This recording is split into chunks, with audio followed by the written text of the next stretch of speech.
محل کی خاموش شہزادی باب اول خاموش محل۔ شہر سے کئی میل دور ایک بلند پہاڑی پر ایک قدیم محل کھڑا تھا۔ لوگ اسے نور محل کہتے تھے۔ کبھی وہاں چراغاں کی قطاریں روشن رہتی تھیں، گھوڑوں کی ٹپس سنائی دیتی تھی اور شاہی خاندان کی محفلیں سجتی تھیں۔ مگر وقت کے ساتھ سب کچھ بدل گیا۔ محل کے بڑے بڑے دروازے ہمیشہ بند رہتے، باغوں میں سوکھے پتے بکھرے رہتے اور رات کے وقت محل کی بلند کھڑکیوں سے کبھی کبھی ایک مدھم روشنی دکھائی دیتی۔ اس محل میں رہتی تھی شہزادی ماہ نور۔ ماہ نور خوبصورت تھی، مگر اس کی خوبصورتی سے زیادہ اس کی خاموشی مشہور تھی۔ وہ کم بولتی تھی، محفلوں سے دور رہتی اور اکثر محل کی پرانی لائبریری میں گھنٹوں کتابیں پڑھتی رہتی۔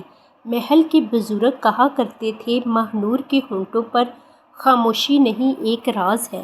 مگر کسی کو معلوم نہ تھا کہ وہ راز کیا تھا۔ ماہ نور کی والدہ کا انتقال اس وقت ہو گیا جب وہ صرف 7 برس کی تھی۔ اس کے بعد اس کے والد نواب فخر الدین نے اسے محل کی 4 دیواری میں ہی پالا تھا۔ نواب سخت مزاج انسان تھے، وہ اپنی بیٹی سے محبت کرتے تھے مگر محبت کا اظہار نہیں جانتے تھے۔ ایک رات ماہ نور محل کی چھت پر کھڑی چاند کو دیکھ رہی تھی کہ اچانک پیچھے سے اس کی خادمہ زہرا کی آواز آئی، بی بی صاحبہ۔ ماہ نور نے پلٹ کر دیکھا، کیا ہوا؟ زہرا کا چہرہ خوف سے زرد تھا۔ نواب صاحب نے آپ کو ابھی اپنے کمرے میں بلایا ہے۔ ماہ نور کے دل میں ایک انجانا خوف اتر آیا۔ وہ خاموشی سے اپنے والد کے کمرے کی طرف چل پڑی۔ اسے معلوم نہیں تھا کہ آج کی رات اس کی زندگی بدلنے والی تھی۔ نواب فخر الدین کمرے میں اکیلے بیٹھے تھے۔ ان کے سامنے ایک پرانا خط رکھا تھا۔ ماہ نور اندر داخل ہوئی۔ آپ نے مجھے بلایا؟ نواب نے چند لمحے اسے دیکھا، پھر نظریں جھکا لیں۔ ماہ نور، اب تمہیں ایک فیصلہ قبول کرنا ہوگا۔ کیسا فیصلہ؟ نواب نے گہری سانس لی۔ تمہاری شادی ہوگی۔ ماہ نور کے قدم جیسے زمین میں جم گئے۔ کس سے؟ سردار حمزہ خان سے۔ ماہ نور نے فوراً سر اٹھایا۔ حمزہ خان کا نام اس نے کئی بار سنا تھا۔ وہ قریبی ریاست کے طاقتور سردار کا بیٹا تھا۔ اس کے خاندان اور نور محل کے خاندان کے درمیان کئی برسوں سے دشمنی چلی آ رہی تھی، لیکن ابا جان، نواب نے ہاتھ اٹھا کر اسے روک دیا۔ یہ صرف شادی نہیں، ایک پرانا وعدہ ہے۔ کون سا وعدہ؟ نواب خاموش ہو گئے۔ ماہ نور نے پہلی مرتبہ اپنے والد کی آنکھوں میں خوف دیکھا۔ آپ مجھ سے کیا چھپا رہے ہیں؟ نواب نے کوئی جواب نہ دیا، صرف اتنا کہا، کچھ سوالوں کے جواب جاننا کبھی کبھی انسان کے لیے بہت خطرناک ہوتا ہے۔ اگلی صبح محل میں غیر معمولی چہل پہل تھی۔ سردار حمزہ خان اپنے چند ساتھیوں کے ساتھ نور محل پہنچ چکا تھا۔ ماہ نور نے اسے پہلی بار محل کے باغ میں دیکھا۔ وہ لمبا، سنجیدہ اور خاموش طبیعت کا نوجوان تھا۔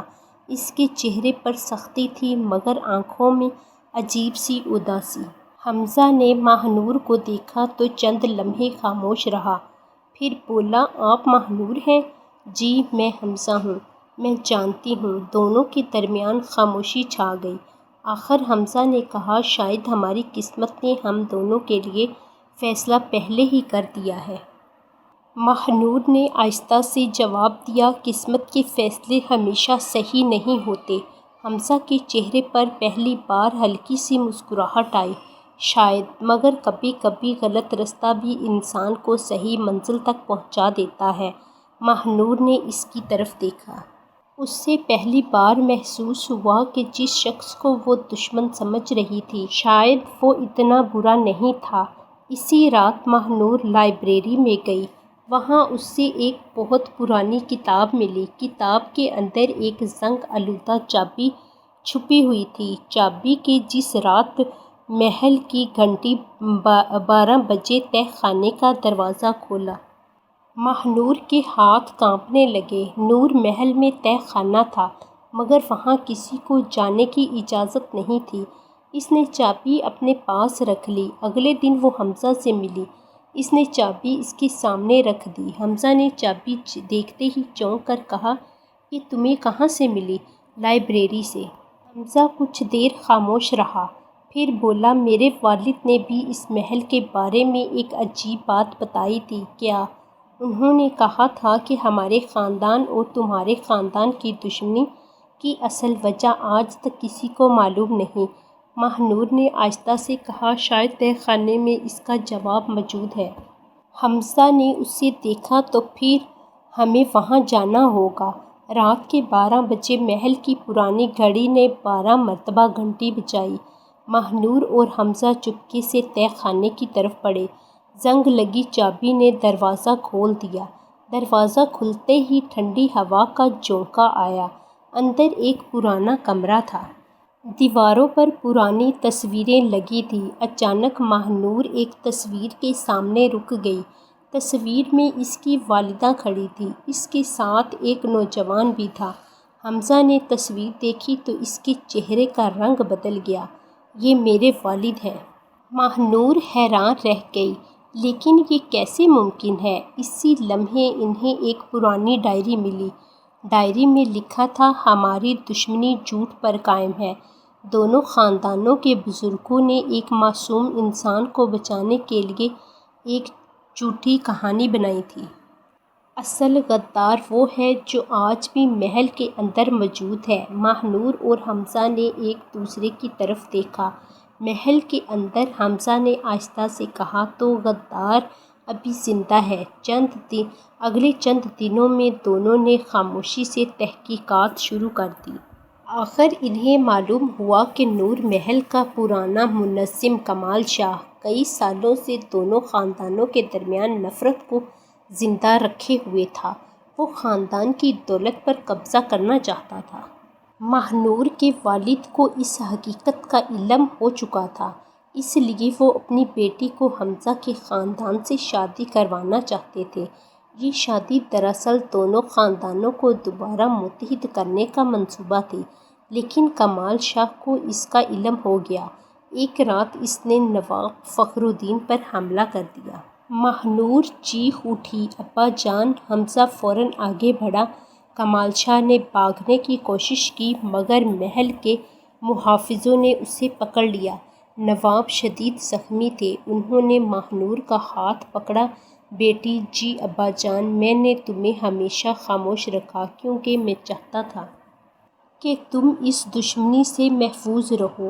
ماہ نور کی آنکھوں میں آنسو آ گئے۔ آپ نے مجھے کبھی سچ کیوں نہیں بتایا؟ نواب نے کمزور مسکراہٹ کے ساتھ کہا، کیونکہ بعض اوقات باپ اپنی بیٹی کو حقیقت سے زیادہ اس کی حفاظت دینا چاہتا ہے۔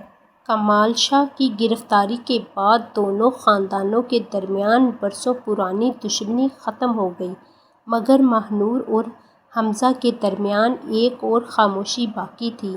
ایک شام دونوں محل کے باغ میں کھڑے تھے۔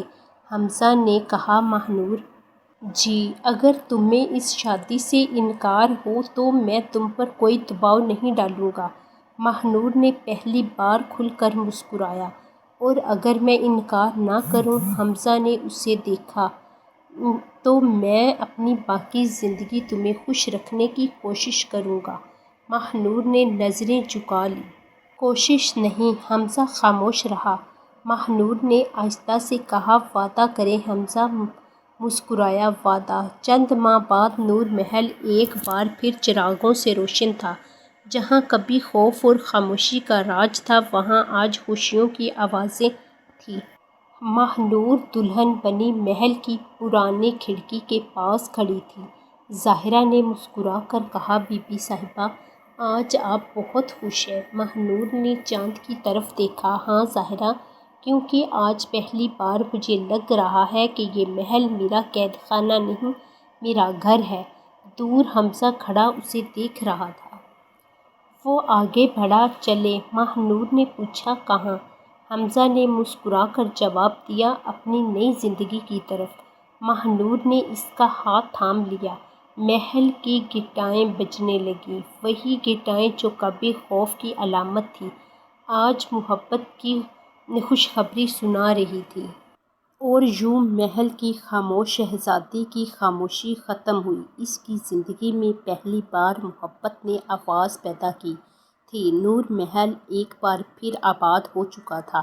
شادی کو 3 ماہ گزر چکے تھے، مگر محل کی فضا میں ابھی تک شادی کی خوشی باقی تھی۔ ماہ نور اب پہلے جیسی خاموش لڑکی نہیں رہی تھی۔ اس کے چہرے پر مسکراہٹ رہتی اور حمزہ کی موجودگی اسے ایک عجیب سا اطمینان دیتی۔